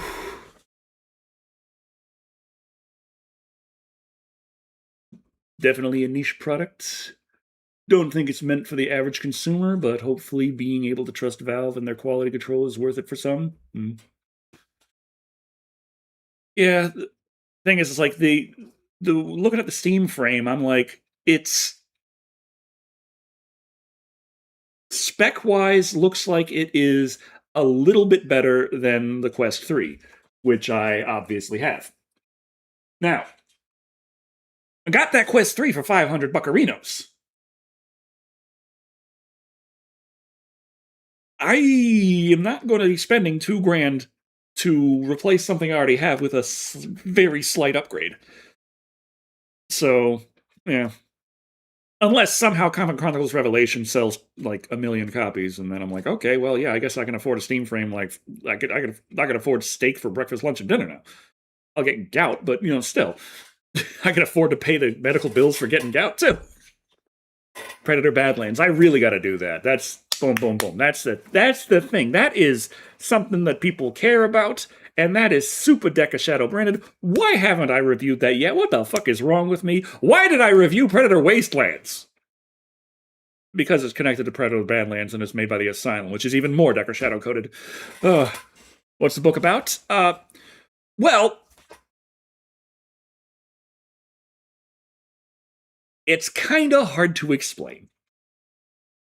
It's there's a demo available on Steam. The first 3 chapters, and get your toe dipped in. It's kind of an anime drama inspired take on supernatural horror focused around Catholicism and just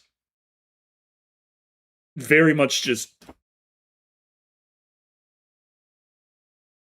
you got your horror, you got your romance, you got your drama, you got your supernatural element, you got your horror, you got your supernatural, you got your romance, you got your drama. I have a very difficult time thinking of an elevator pitch to it, so the best I've come up with to try and explain it to people quickly is think of Devil Hunter Yoko meets Jesus Christ Superstar. I don't know how accurate that is, but it's the best I've come up with. I've missed a lot. Mr. Matrix, Mr. Matix, not Matrix, Matix. The Promised Neverland. I haven't seen that. No, there's a lot I haven't seen. I haven't seen the Back Rooms. I haven't seen the Iron Lung. I played Iron Lung before. What's the title? Convent Chronicles Revelation. Though there was already a book out there called Convent Chronicles, but that was Convent Chronicles, women writing about women in the mid-18th century, or something like that. I don't know. And then there was another book called Convent Chronicles that was a completely different thing. It was a fictional sort of story, historical fiction, Convent Chronicles. So I have a visual novel called Convent Chronicles, but the idea is, like, I didn't know about the previous Convent Chronicles when I decided on Convent Chronicles. I was just trying to think of something that could work because I had this huge story, this huge overarching story in my head, and I'm like, if I do get to make more of these, I want to have a singular name that they can all kind of fall under.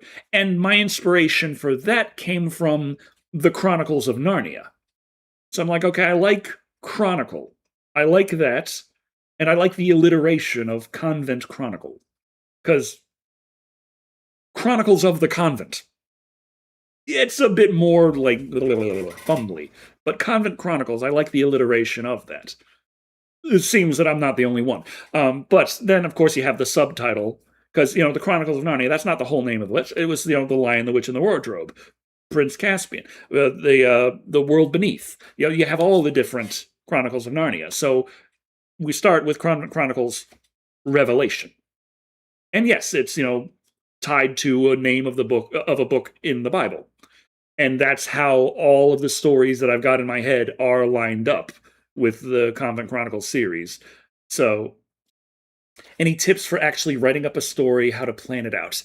You see, that's really tough for me because I'm in that position right now with Lamentations.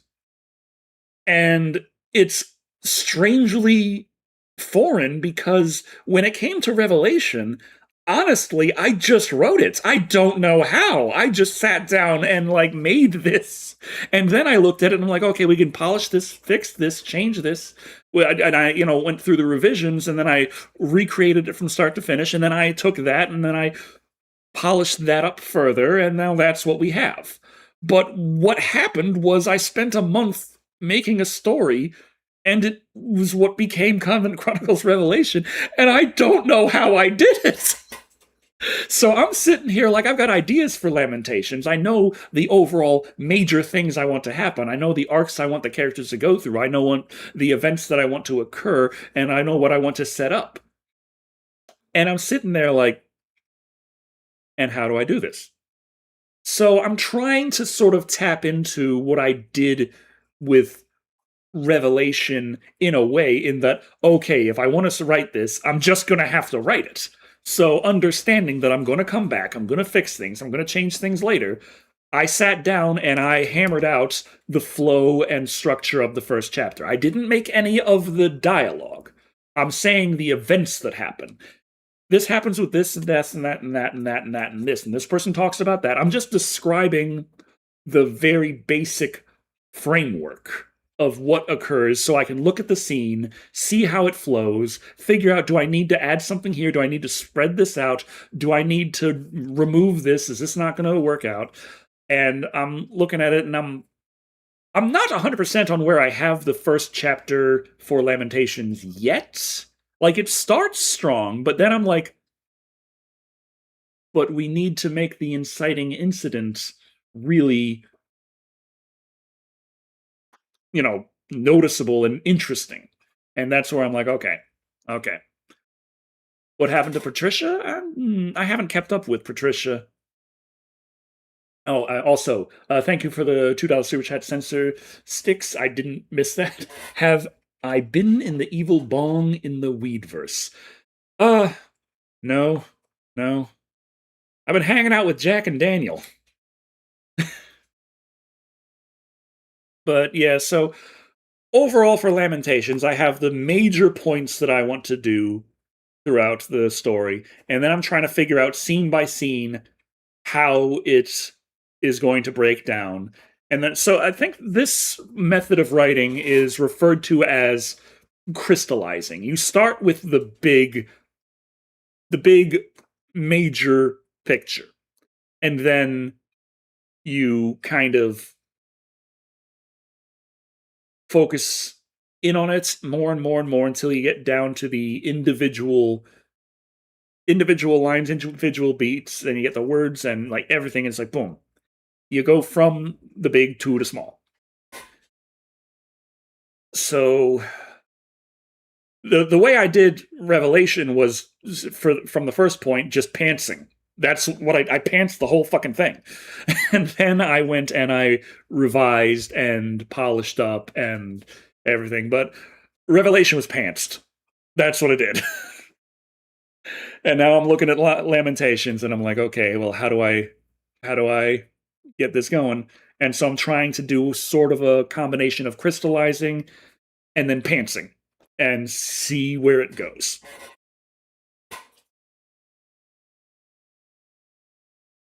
Just wish Revelations got accepted on Steam before I finished writing Lamentations. Yeah. That'd be some shit.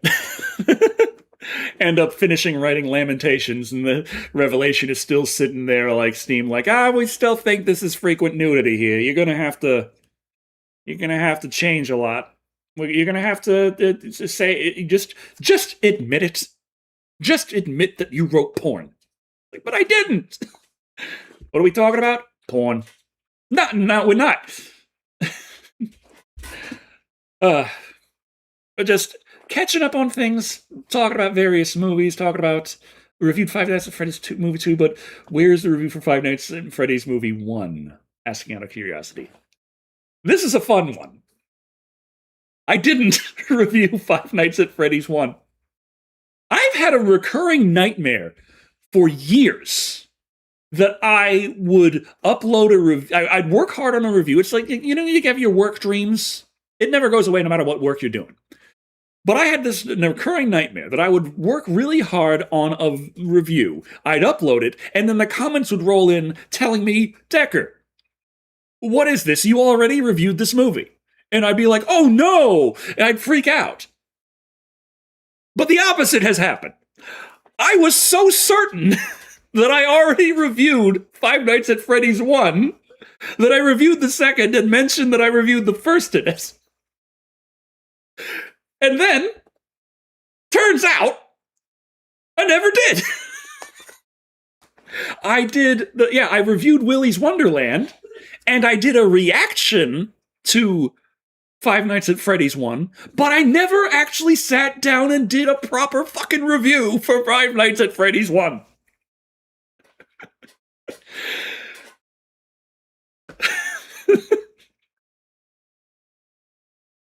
So I could probably do that at some point.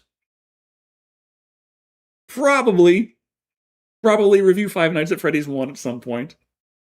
Gonna need a checklist? Yeah, I'm losing my brains. Still waiting for the Pool Boy review. That would be very difficult in today's YouTube. Which would also mean that it would be very fun to figure out how the hell I'd be able to do that. Also, it'd be very interesting to kind of focus on Kevin Sorbo like that. Because Kevin Sorbo isn't exactly, he's known for a lot of things online right now. You wouldn't expect him to star in Pool Boy. Still need to finish the Evil Bong reviews and Killjoy reviews. Yeah, that's true as well. Now I owe you Five Nights at Freddy's 1? Yeah.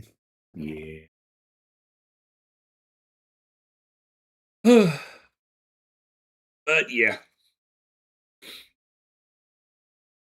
Hello, Cocky Lockridge. Hello.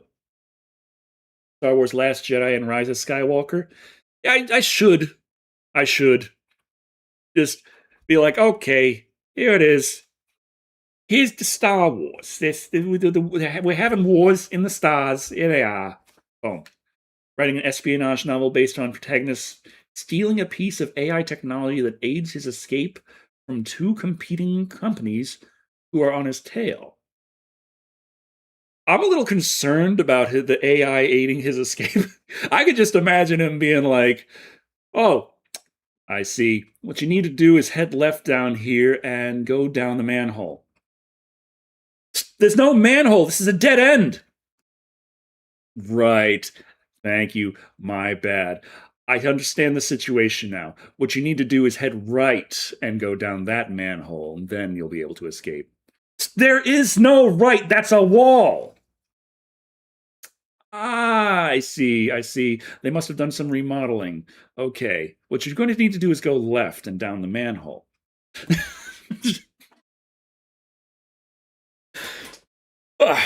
Maybe he actually stole the helpful part of the AI, though. I don't know. Heard about Disney thinking about making latest movies non-canon and making the extended universe canon. I haven't heard about that, but that would be a very smart thing for them to do.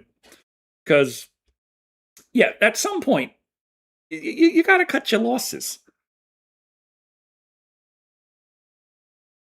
Review Solo as well. It would be interesting. Like, I did the side bits. I got some things wrong, but, I could still, try and make up for it. Have I seen Obsession yet? I've heard very good things about it, but I have not actually seen it.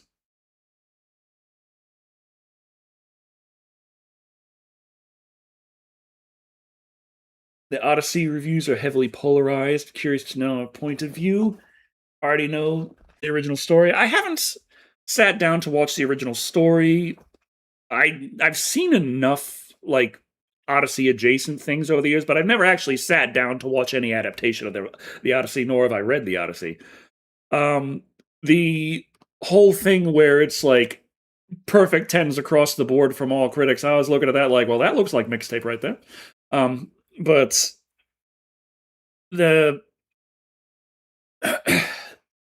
there's the one thing that I remember that people were talking about. The one thing people were talking about on Twitter for a bit was that evidently it was saying like, oh, the nobody pun wouldn't really work.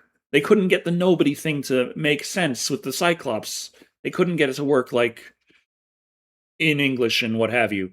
And everyone was pointing out how number one, there have been adaptations that made it work just fine. And number two, in explaining how they couldn't make it work, they already made it work in their explanation, so it didn't make any sense what they were saying. But I feel like I might have an insight as to what they meant between the lines as to how they couldn't make it work, because the whole situation there with the Cyclops is the Cyclops asks the guy his name, and he's like, oh, I'm nobody.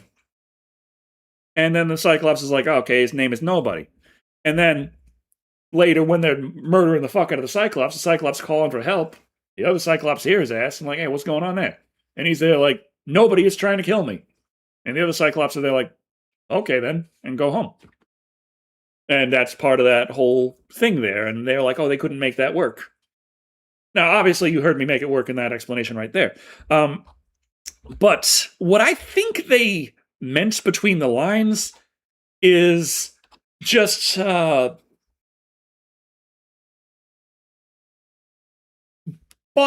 depicting the Cyclops as being stupid, and by depicting stupid as being a problem, they express that there is something wrong with you if you're stupid. Like, they can't say that stupid people are stupid. That's not nice. So they can't have the Cyclops be stupid and it end up being a problem that causes them to be defeated because they're stupid. It kind of reminds me of when I went to get my driver's license and I was studying for the written test. And at this one point in that spot, while I was studying, there was like, hey, this part is called what? And I'm looking at that like, well, that's the blind spot. And I'm like, blind spot. And they're like, no. That's called the no zone. I'm like, what the fuck? It's been called the blind spot my whole damn life. And I'm like, it's the no zone. So for a short period of time, they were putzing around the idea of not calling blind spots, because I guess that implies that blind people can't see. But when I went to actually take the written test, they were like, what's this place called? And I was looking for no zone, and it wasn't on the list, and I was like, okay, fine, fuck it, blind spot. And I was correct. I'm like, yes, it's a blind spot.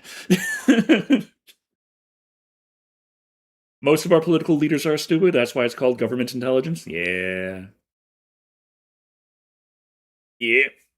Well, there's that time I made the joke in the Leprechaun remake review, where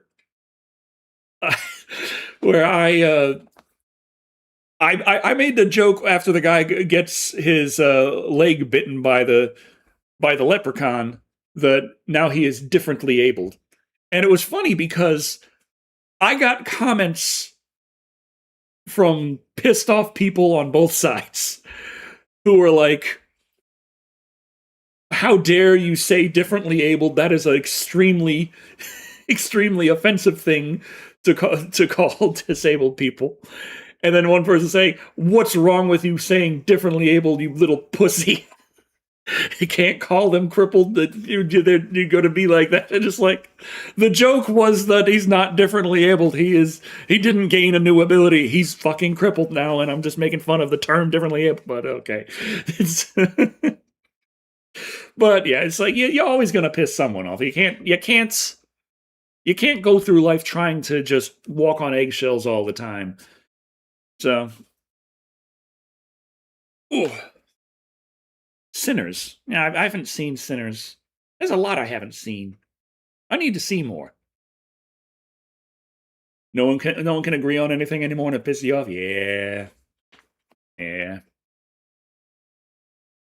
But yeah, and I was thinking like I was looking at I was going through Curator Connect to try and spread the word for Convent Chronicles Revelation a bit, and I uh I was looking because I was like, okay, well, I have this visual novel and it's got a lot of Catholic themes and it's got all kinds of stuff with horror and this, that, and the other. So, what audience might be interested in this? Because you want to send the curator codes to people who are more likely to say recommend it. Um, so I looked at like, okay, let me search this person. He's like, okay, curating for Christ. Like, what's going on? That's not what he was called. That's just like I can't remember what it was called, but it's like looking down his thing, and he's like got all these things where he's just talking to like everything that is like this has demons in it. It's terrible. It's bad. This involves occulted magic. It's terrible. It's bad. And like this information was like, okay, it's not like pro Christ, but at least it's not satanic. So I'm looking at that and I'm thinking, like, if I send this guy Convent Chronicles Revelation, he is going to hate everything. So then I'm looking at like, okay, what about the other side? And then we got the this one Church of Atheist, or whatever the hell that curator was called. And I'm looking at it's like the exact opposite, whereas like anything at all that is like this is talking about God and it's this and that and that, and it's like did not recommended, not recommended, not recommended. And I'm thinking like I'm looking at that, I'm like I could send this same game to these two opposing sides, and they would both say they hate it because the other it's propaganda for the other side.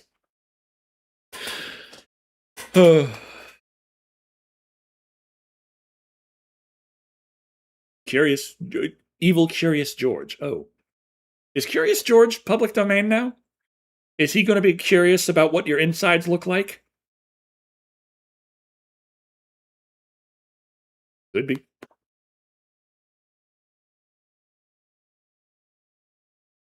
Still on DeviantArt. I haven't posted to DeviantArt in ages. I can't think of like I haven't sat down to try and do any kind of like regular art or any kind of pixel art. I feel like I like drawing, but I like drawing with my hands, with pencils and paper. So I feel like if I would get back into doing any kind of art, that's what I would do. I would just go right back to pencils and paper. Superman, Batman, and Joker will be public domain in a few years. That's the movie I want to watch. Do people use DeviantArt for things other than Rule 34? I don't think so.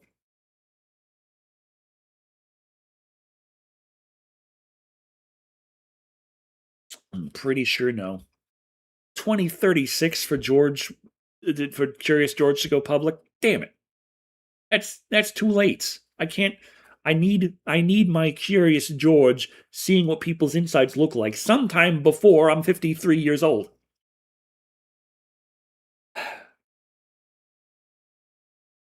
I haven't seen Obsession yet. Pretty much everything very popular that everyone has been watching right now, I haven't had a chance to go see. I've been sitting here pounding away at Convent Chronicles Revelation, and oh, Furious George. Ooh. I still like the idea of like putting it into curious in a way. But what do we do with the man in the yellow hat? Is the man in the yellow hat like murderer?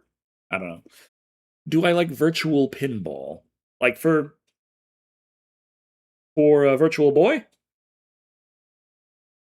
I have a Switch 2 and I have a Nintendo Switch Online account, but I don't have the Virtual Boy little headset thing, which makes me sad. Oh, there's my problem. My old glasses keep getting wobbly and I gotta fix it.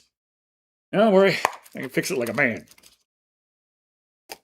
All we gotta do is get ourselves some pliers, some multi-tool here, and just tighten up the bolts.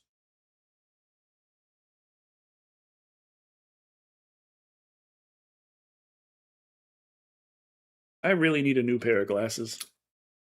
There we go, not wobbly anymore. I don't like wobbly glasses. They end up sliding off your face a lot easier that way. I don't know why that it works that way, but it does. You get them nice and rigid. Look like Weird Al. That I do. That I do. But that does remind me. There's also like the more recent thing involving Weird Al and the whole AI debacle, and it's interesting because I see a lot of people claiming that Weird Al said things that he didn't say, and like if you read between the lines, it's kind of obvious why Al was like, "Hey, you know what? I'm not interested in this." It's like he was offered big pile of money for unspecified commercial, and he was like, "I like money. Yes." He wasn't too interested in the details just yet. But then as things got closer and he found out that it was for AI something, the quote that's going around is that he said that he didn't want to be involved with that. He can't be the face of AI. Which is perfectly understandable. The man's not exactly known for being controversial. So AI is an extremely hot button, hostile kind of thing right now. But people have been running with that, saying that Weird Al came out against AI. He never said that he didn't like AI. He never said he liked it. He said that he can't be the face of it. He said this shit is too hot button topic. I'm not going to do that. And when we consider the last person who ended up being seen as the face of AI had to back away from it because of all the death threats to his family, you can kind of understand why Al would take that position. So I don't know what his position is on AI. I'm not sure if he even cares. Like, the man, he's got his money. He makes his music. He doesn't have to think about it at all. So. Who had threats. I don't remember his name. He was supposed to head up the AI animation department of this one. Was it MGM that was pushing it? Like there was supposed to be this big push, like, hey, we're going to start a new animation studio that's going to be primarily fueled with AI, and he's going to be our creative lead. He's coming on. There we go. And like 2 days later, he was like, never mind. Because of a lot of threats to him and his family.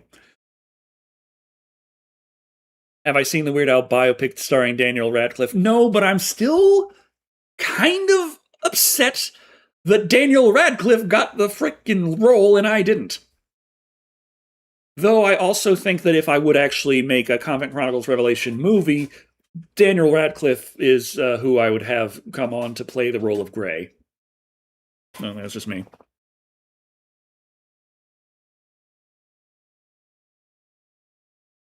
Calculators use AI to solve math equations?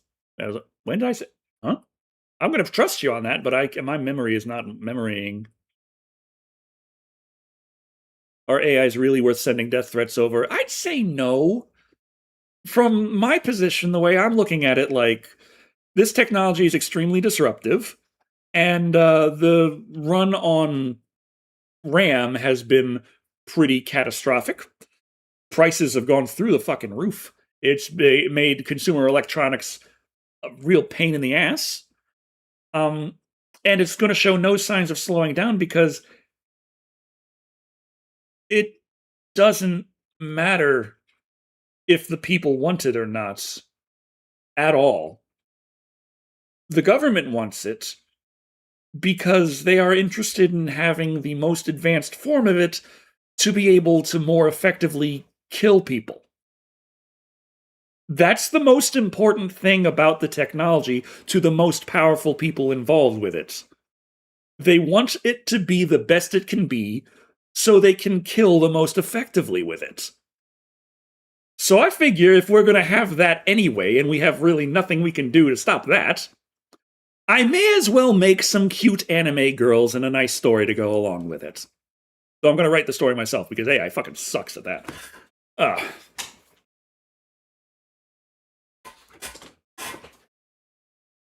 So, yeah, it's like, there are also use AI to scam call people. Yeah, but you can also use AI to intercept scam call centers. Like it's all kinds of things. It's a brave new world. But there's the things like you can't uninvent a technology. It's here. It's how things are. It's like you have the world, you have iron that existed. Was it iron or steel? Well, certain, like, in order to have a certain purity of this metal, you have to get stuff that existed before World War II because the nuclear radiation kind of infested all of the metal on the planet. So, if you want stuff without that radiation in there, you kind of have to get the old metal. We live in a post-pandemic world. Like, COVID-19 exists. It's out there. It's never going away. It's just going to be there from now until the end of the human race. Things happen, and there's no going back. Steel is the alloy, iron is the natural metal. Okay. AI art is dog shit? Yes, but it's also very fast and extremely cheap. There are those kind of benefits. That's the same with writing. AI writing is very fast and very cheap, but it is abysmal dog shit. That's the thing, though, is that I feel like the speed is absolutely not fucking worth it, and it's so bad that it's not difficult at all to write better than AI. So that's one thing that pisses me off so much about the fact that I don't know. If you know anyone else out there with ADHD, you can ask them to confirm this for me. But I promise you, 80% plus of the shit being uploaded to YouTube right now, the stuff that YouTube posts and promotes on its front page, is AI written garbage. So much AI written garbage. I like the SCS software trucking games, the truck simulator games. For the last year at least, every single news piece they put up is written by AI. Every single one. I hate it. It's everywhere, and it drives me nuts because, like I said, while it is faster, it's not faster in a way that actually fucking matters. You can still write fast enough. It's not helping. It doesn't help to be that fast. Thank you for the $2. Thank you. Well, it's like, yeah, AI art can go to hell, but that's what I used for Comic Chronicles Revelation, because that's what I could use. It's a bit hypocritical to hate AI writing but approve of AI art. AI art is still inferior to real art, but the benefits of low cost, high speed do matter a bit more. Like, when it comes to AI writing, like I was saying, the way it would make sense is if someone said, hey, you, by yourself, have 1 year to make 2,000 to 80,000 word novels. Then it's like, okay, well, if you're not using AI writing, it's not happening. But generally, that's not a question that's ever going to come up. AI, but especially the thing that frustrates me so much with AI writing is it seems that a lot of people don't even notice it. That's why I say find someone with ADHD to help confirm, because ADHD, your pattern recognition is through the roof. And, oh my god, is there a very recognizable pattern with AI writing? Think of it like if AI art never got past the melty faces and the broken fingers. Think of it was stuck there, but also plastered everywhere that 80% of all art you saw was obviously AI and had these problems. But somehow you were the only person who could see it. And everyone else just thought it was fine or actually looked really good. And the comment sections were full of people saying, that's some really nice stuff right there. It drives me nuts. The AI writing's so bad. Remember when AI was just Will Smith eating spaghetti? Good old days? Yeah. That was impressive at the time. Like, the technology's moving so fast. At least the kids are already sick of AI and want real art / music. The thing is, like, the real stuff has that quality to it. And the AI stuff is so easy to pump out, it's not hard at all to become oversaturated. Thank you, Bam317. Thank you for the $2 super chat. Thank you. But yeah, it's like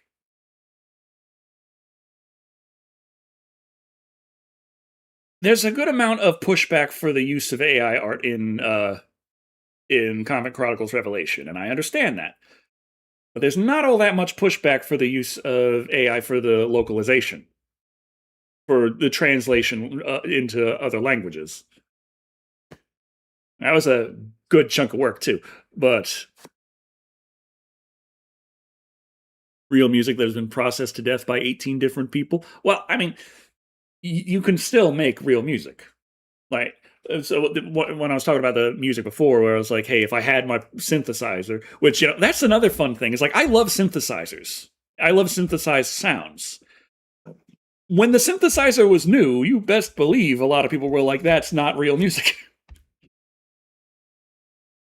Like, electronic music was a hell of a, you know, like, though I think it's also like more clear that, yeah, electronic music is still real music in the sense that you are pressing the keys, and there's a much closer human element there versus going into Suno and say, make rock beat. Boom. Pretty big on hating AI and still am, but I think more allowable if, because can't draw but you like art, use it not to churn out art but to help edit one single piece. Well, I feel like it's, well, any use that's not the kill your fellow man use that is the primary government focused use, I feel like is at least using it in a way that's better. But yeah, there was a with brain. Come on, it was the parts where when I try to show off Comic Chronicles Revelation, there's, you know, of course, the fact that there is a good amount of AI art in there, to say the least. There's the pushback I get from some is like, oh, how are you going to get people to believe that it's actually written by you and not written by AI? And I'm just there like, please don't even remotely hint that it's written by AI, because if you try and say that, you're going to convince people that AI can actually write, and then people are going to use AI for writing even more. Don't do that. I don't want people to do that.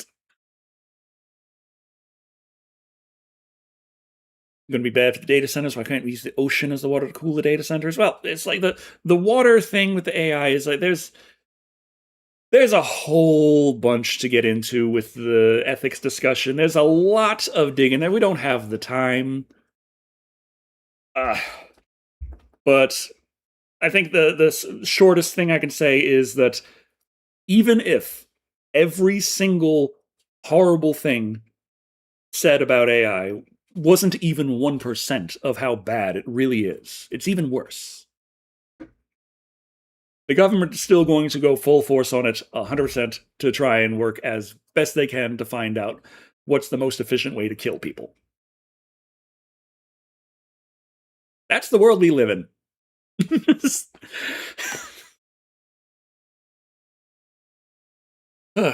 Remember when Kyle Reese said we don't get robots for another 40 years? 40 years ago. Oh god. There's a kind of interesting little, I was thinking, like, one thing that I really like about Terminator, I like right now, because like with AI being more in the forefront, you have more stories about, you know, evil, monstrous, psycho AI. And usually when that happens, it has to have a name. That's what things that are talked about tend to have are names. And a lot of times the names are really fucking stupid. And that's one thing I really like about the AI in Terminator is its name is Skynet. That sounds like a fucking brand name. That sounds like Starlink. It is Starlink, but it sounds like something that someone will put on there because it sells. That's what an AI would be named. They wouldn't be named Killbot 9000. They'd be named Skynet. Or Starlink.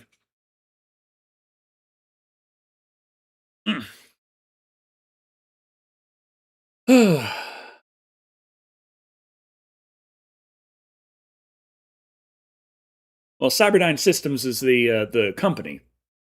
It's more like the Microsoft. Cyberdyne. I think the summer of Freddy vs. Jason was the absolute magnum opus. Possibly. It's been downhill since. Oh, just... oh well. But yeah. Whew. We've been going for a beat here. We have been going for some time, over 2 hours now. That's usually how long the. Do I still work with Creepy? Nah, haven't in a long time, and we just we spoke a bit ago, but nothing major. At least he's doing well enough. I can say that. Like we are on speaking terms, so there's that. There's a real robot fighting match recently. See, can I get my vertical tank? Can I get my big mecha suit? That's what I want. I want the giant ass chain guns, bullets the size of SUVs coming out. Like that's all I ask for. I'm Texan. What do you want from me? Gladiatorial mecha fights. But yeah, it's been nice catching up. It's been nice. But I'm getting a little tired. I need to eat. I ate a little today. I did eat a little. Ooh. But I need to get a truck to help move Charlie's wheelchair around. So do I get a Toyota Tacoma TRD off-road with a 6-speed manual transmission like I want? Or do I get a Cybertruck and just go full bro? Yes. Just a moment.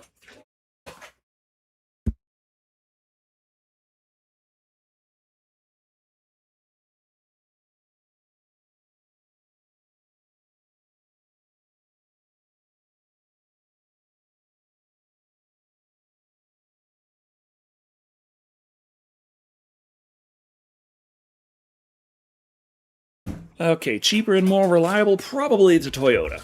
Also, the Toyota has a smaller chance of exploding. So, anytime you can decrease the chance of exploding, I say, it's good. Doubt the Cybertruck will do the job. Yeah, well, I'm just here like, okay, what my problem is, we got all the dirt roads, gravel.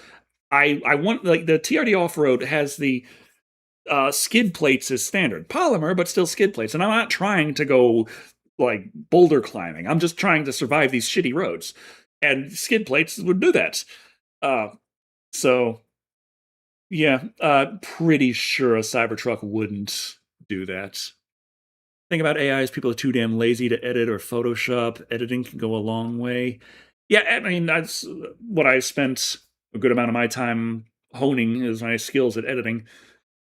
That's what I ended up doing a lot with Comic Chronicles is I'd generate a whole bunch and then I'd edit and all that fun stuff.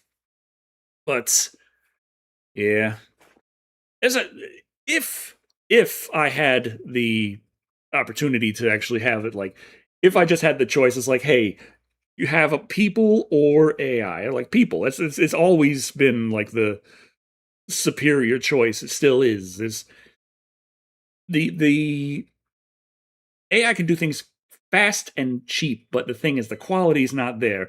And CEOs are learning about that one after firing everyone and replacing them with AI, and now they have to hire them back because the AI sucks. It's like, can you even fit a wheelchair in a Cybertruck? Yeah, probably not. You got to consider the Cybertruck to be a wheelchair by itself. What if I take a Tesla core out and put it in a Volkswagen Beetle body? Just to give Poulter the chance to be able to, punch in the self-drive, like, go places. She can just go places herself. There we go. Movie on Prime that sounds made for you, Monster Armageddon. Yeah, it already sounds made for me. Oh, yeah, I should get myself something to eat and wish you all well. Thank you all for all of your support. Thank you. We got $207.35 in super chats. Holy hell. The £100 was like half of that. But even then, even without that, thank you all so much. And just one last thing, I'll just drop the link to Comic Chronicles Revelation again. Hey, it's what I got. It's coming out in a couple of days. There's a free demo. It's worked on it for over 2 years. And the story is 100% human written, and that's the thing that matters the most to me. I guess I maybe could have just wrote a book instead of turning into a visual novel without actually being able to hire artists. That's the strategy I could have done, is just write a damn book. There you go. Stupid. Anyway, thank you all for watching. I am a Dark Shadow. Oh, well, you can hide that, actually, Bootaloo. But also, it looks very wholesome on the outside. So thank you all for watching. I have a Dark Shadow. And remember, Comic Chronicles Revelation. Wishlist now on Steam. Play the demo. Coming July 28th. $15. You could tell me about how fucking crazy I am after playing it.